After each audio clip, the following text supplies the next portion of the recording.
যদি কেউ দুনিয়ার জমিনে 1 টাকা সদকা করে, 1 টাকা দান করে, আমি আল্লাহ তাআলা কিয়ামতের দিনে ওইটাকে 10 গুণ বৃদ্ধি করে। বলেন সুবহানাল্লাহ।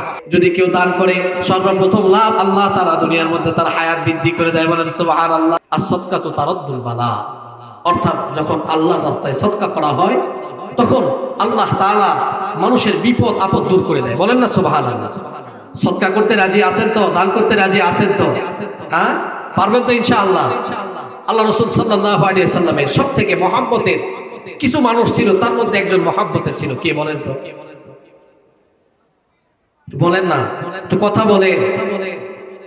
শুধু বক্তারাই বলবে, আপনারা একটু বলেন।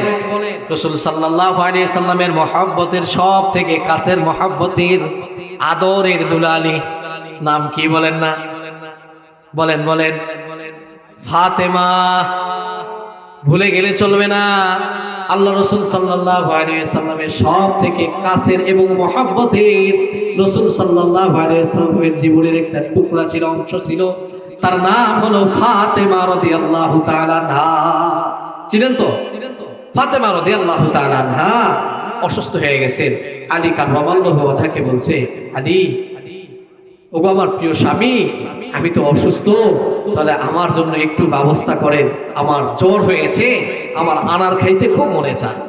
আল্লাহ তাআলা কোরআনের মধ্যে বলেন, যদি কেউ দুনিয়ার জমিনে 1 টাকা সদকা করে, 1 টাকা দান করে, আমি আল্লাহ তাআলা কিয়ামতের দিনে ওইটাকে 10 গুণ বৃদ্ধি করি। বলেন সুবহানাল্লাহ।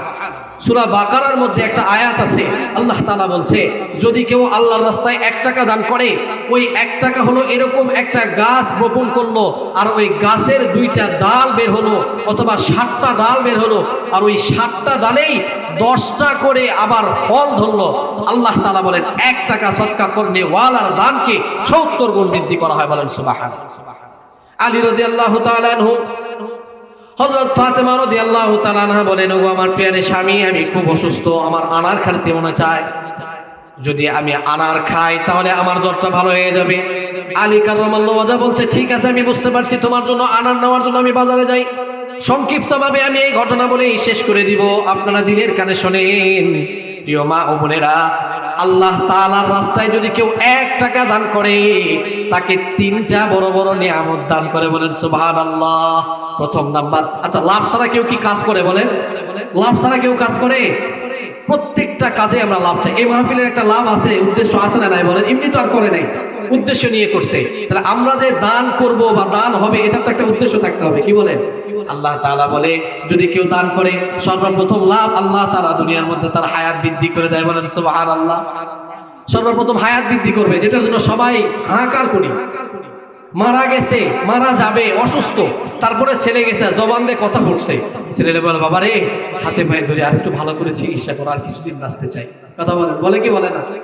এরকম বলে না? মা বাবারা যখন বয়স হয়ে যায়, বৃদ্ধ হয়ে যায়, সব শেষ, তারপরেও বাঁচতে চায়, বাঁচার কারণ ইচ্ছা। সর্বপ্রথম আল্লাহ তাআলা বলছে, আল্লাহর রাস্তায় দান করলে তার হায়াত বৃদ্ধি হয়। দ্বিতীয় নাম্বার, তার যেই দান করলো এটা 10 গুণ বৃদ্ধি হয়। আর তৃতীয় নাম্বার হলো, আল্লাহ তাআলা বড় বিপদ তার দূর করে দেয়। বলেন না সুবহানাল্লাহ। as-সাদকাতু তারাদ্দুল বালা, দান করলে আল্লাহ তাআলা বিপদ দূর করে দেয়।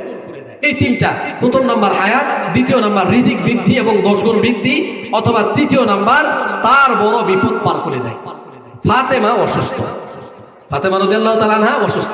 আলী রাদিয়াল্লাহু তাআলা আনহুকে পাঠাইলেন বাজারের মধ্যে একটা আনার নেওয়ার জন্য। আনার নিয়ে আসতেছে, প্রতিমধ্যে একজন ফকির আলী রাদিয়াল্লাহু তাআলা আনহুকে বলে, ওগো আলী, তোমার ভিতরে একটা আনার আছে, আমাকে অর্ধেক আনার দাও। আলী রাদিয়াল্লাহু তাআলা আনহু বলে, বাজার থেকে চুপি সারে আনারটা কিনলাম, চাদরের মধ্যে লুকাই দিলাম, এ ফকির কেমনে জানতে পারলো আমার এই চাদরের ভিতরে আনার? ফকির যেহেতু বলে ফেলেছে, তাহলে এটা সাধারণ কোনো ফকির নয়। আলী রাদিয়াল্লাহু তাআলা অর্ধেক আনার দিয়েছেন। বলে, অর্ধেক আনার শেষ করার পরে আবার বলে, আলী, বাকি যে আনারটা আছে সেইটাও দাও। আলী বলে, যখন তুমি চেয়ে ফেলেছো, তাহলে আমার বাড়িতে নাও, আর দরকার নাই, নাও, পুরাটাই খেয়ে নাও। সুবহানাল্লাহ বলে, পুরাটাই খেয়ে নাও। পুরো আনার শেষ করে ফেলে আলী রাদিয়াল্লাহু তাআলা এখন বড় একটু চিন্তার মধ্যে। বিবি আমাকে পাঠাইলো বাজারের মধ্যে একটা আনার আনবার জন্য, আমি আনার নিয়ে আসলাম, প্রতিমধ্যে ফকিরকে পুরাটাই দান করে দিলাম। আমি বিবির কাছে কি জবাব দিব? আলী রাদিয়াল্লাহু তাআলা গেটের সামনে দাঁড়ায় ঘরের ভিতরে ঢুকতে পারে না। বিবির কাছে কি জবাব দিব? বিবি ঘর থেকে বুঝতে পারে আমার স্বামী গেটের সামনে দাঁড়ায় রয়েছে।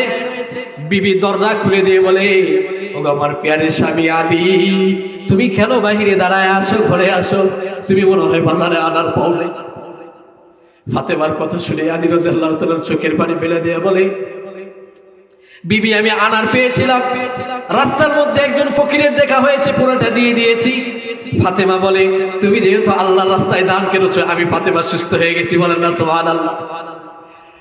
এই যে তিনটা গুণের মধ্যে একটা গুণ, আল্লাহ তাআলা সাদকাতু তারুদ্দুল বালা, দান করলে আল্লাহ তাআলা বিপদ দূর করে দেয়। কথাটা শুনেছেন? আল্লাহ তাআলা তার বিপদ দূর করে দিয়েছে। অসুস্থতা একটা বিপদ, আল্লাহ তাআলা তার উপর বিপদ দূর করে দিয়েছেন। এখন আলী রাদিয়াল্লাহু তাআলা বলেন, রাসূল সাল্লাল্লাহু আলাইহি ওয়াসাল্লাম যেহেতু বলেছে আল্লাহর কথা কখনো মিথ্যা হবে না, আমি রাস্তার মধ্যে একটা আনার দান করেছি, আমার বাকি আরো কিছু পাওয়া বাকি। আলী রাদিয়াল্লাহু তাআলা আনহা ঘরের দরজা বন্ধ করে যেমনি বিবির কাছে যাবে, এই সময় ঘরের বাইরে থেকে টক টক দরজা নাড়া দেয়।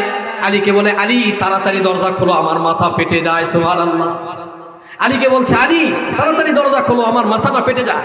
রাসূল সাল্লাল্লাহু আলাইহি ওয়াসাল্লামের সব থেকে বয়স্ক সাহাবা সালমান ফারসি, অনেক বয়স্ক সাহাবা, সে মাথায় করে আনার এনেছে। কি আনছে বলে? আনার। দরজা খুলে দিছে। আলী রাদিয়াল্লাহু তাআলা দরজা খোলার সাথে সাথে তাড়াতাড়ি মাথার আনারের ডালিটা ধরো, আমার মাথা ফেটে যায়। অনেক বড় বড় আনার নামাইছে। নামানোর পরে বলে, এ আনার কার? আলী রাদিয়াল্লাহু তাআলাকে বলছে, এটা জনাবে মুহাম্মদুর রাসূলুল্লাহ সাল্লাল্লাহু আলাইহি ওয়াসাল্লাম তোমার জন্য পাঠিয়েছে। বলে, ঠিক আছে, যদি মুহাম্মদ সাল্লাল্লাহু আলাইহি ওয়াসাল্লাম আমার জন্য আনার পাঠায়, তাহলে আনার আমাকে দাও। একটা নিলাম, দুইটা নিলাম, তিনটা নিলাম, চারটা নিলাম, পাঁচটা নিলাম, ছয়টা নিলাম, সাতটা নিলাম, আটটা নিলাম, 9টা আনার নেওয়ার পরে আলী বলে, ওগো সালমান ফারসি, এটা তো আমার ঘরের আনার নয়, নবী মুহাম্মদ হয়তো অন্য কোনো জায়গায় দেওয়ার জন্য বলেছে, তুমি সেই জায়গায় না দিয়ে আমার ঘরে ভুল করে এনেছো। বলেন না সুবহানাল্লাহ। তাকওয়া কেমন দেখেন, আল্লাহর কথার প্রতি বিশ্বাস কেমন দেখেন, রাসূলের কথার প্রতি বিশ্বাস কেমন দেখেন। একটা যদি দান করা হয়, আল্লাহ তাআলা এটার 10 গুণ বৃদ্ধি করে দেয়। 9টা আনার গুণে পাওয়ার পরে বলছে, এটা আমার ঘরের আনার নয়, অন্য কারো ঘরের আনার। সালমান ফারসি নিজের চাদরের ভিতর থেকে আরেকটা আনার বের করে দিয়ে আলী রাদিয়াল্লাহু তাআলাকে বলে, ওগো আলী নাও, এই যে তোমার 10 নাম্বার আনার। সুবহানাল্লাহ। বলে, আমি জানি যখনই তোমার কাছে আনার এসেছে এবং 10টা আনার এসেছে, আমি জানি এইখানে কোনো ঘটনা ঘটেছে, তাহলে তুমি আমাকে জানাও এটার ঘটনা কি। আমি যা আগে বললাম এই পুরা ঘটনা সালমান ফারসিকে জানানো হলো। বলল, আমি একটা আনার আল্লাহর রাস্তায় দান করেছি, রব আমাকে 10 গুণে বৃদ্ধি করে আমার ঘরে পাঠিয়ে দিয়েছে। বলেন সুবহানাল্লাহ। আলী রাদিয়াল্লাহু তাআলা বলে, সালমান আসো, তুমিও খাও, আমরা সবাই মিলে আনার খাই। সুবহানাল্লাহ। তাহলে একটা দিলে 10 গুণে বৃদ্ধি করে, বড় বিপদ দূর করে দেয়, আর হায়াত বৃদ্ধি করে দেয়। এই দান যারা করবে আল্লাহর রাস্তায়, তাদের সব থেকে বড় প্রাপ্য হলো আল্লাহ হায়াত বৃদ্ধি করে দিবে। আর হায়াত কে না আমরা বাড়াতে চাই বলেন? তাদের তাকওয়া, তাদের বিশ্বাস, তাদের রাসূলের প্রতি, আল্লাহর প্রতি এত পরিমাণ ভালোবাসা ছিল, যেটা আমাদের ভিতর আনা দরকার। কি বলেন? তাহলে এই আলী রাদিয়াল্লাহু তাআলা আনহু এবং ফাতেমা রাদিয়াল্লাহু তাআলা আনহার ঘটনা থেকে পাওয়া যায় যে যদি আমরা জান্নাত পেতে চাই, যদি আমরা হায়াত বৃদ্ধি করতে চাই, আমাদের বিপদ যদি দূর করতে চাই, তাহলে আল্লাহর রাস্তায় দান করা ছাড়া কোনো উপায় নাই।